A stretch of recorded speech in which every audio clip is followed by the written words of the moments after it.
రామ చక్కని సీతకి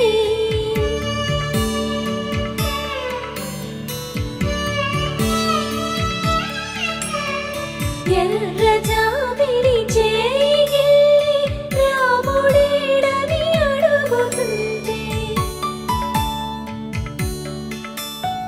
చూడలేదని పెదవి చెప్పలేమని కనులు చెప్పే నల్ల పూసై